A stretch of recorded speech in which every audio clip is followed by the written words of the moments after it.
حضور دے غلامو حیا والی تھی کدیں بابے دی پگ دی دشمن نہ برسی، حیا والی بیٹی کدیں ابے دی داڑھی دی دشمن نہ برسی، حیا والی بیٹی کدیں جناب والا پیو دی عزت دا جنازہ نہ چوے سی۔ مسلمانوں اللہ کرے ہر رب العالمین ہر دیاں تھیاں کو عزت تے احترام حیا والے پردے رب تعالی عطا فرماوے۔ مسلمانوں پاک نبی دے غلاموں خدا را اپنے جناب والا کی پہچان کیتی کرو، اما بابے دی عزت ہوئے، بہنہ تے بھیراواں دا پیار دل وچ ہوئے۔ سرکار دے غلاموں اج تا ہائے ہائے دا عالم ایوی میڈا ہوئے، ایوی میڈا ہوئے، ایوی میڈا ہوئے۔ ایک بھیرا کچھ رب کچھ دیتی ہے جائیداد، چار پیسے آگن پیا کھٹڑے تے بیمار ہے، پچھا بھی نہیں الوے دے بھی نہیں، جو متا بنیا کوئی میرے کلو کچھ مانگ گنے۔ مسلمانوں اے تا دنیا داری ہے، افرت تفرید عالم ہے، لیکن یاد رکھو چار دی زندگی ہے، کل 55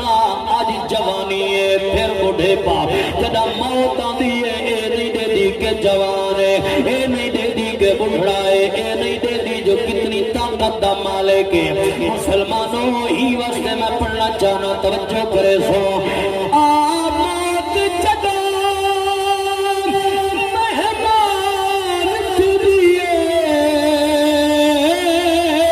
اکھل گھر دیے کھوٹ رگیلے اجا ہاتھ بچ گانے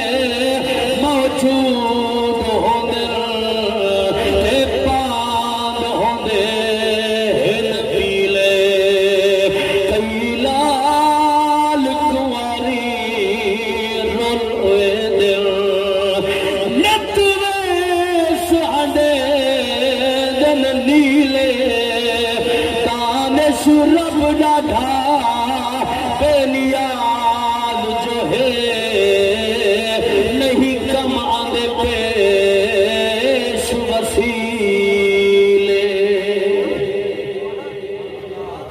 حضور دے غلاموں اپنی موت دی تیاری لازمی ہوئے، اپنی موت دی آخرت دی تیاری لازمی ہوئے۔ مسلمانوں جنہ دے سجن ٹرویں دل انہیں کو درد دا پتہ ہونے، جنہ دے اپنے ٹرویں دل جڑے ویلے جنازے کو موڑے دے انہیں پوندل انہیں پتہ لگ دے احساس تھی نے جو کتنا جدائی دا اثر ہے، کتنا جدائی دی تاثیر ہے۔ حضور دے غلاموں بہرحال اپنی گل دی طرف آواں، میرے پاک نبی دے غلاموں گناہگار جڑے والے تڑپ دا پائے جند نہیں نکل دی، جان نہیں نکل دی، وہ والے کیفی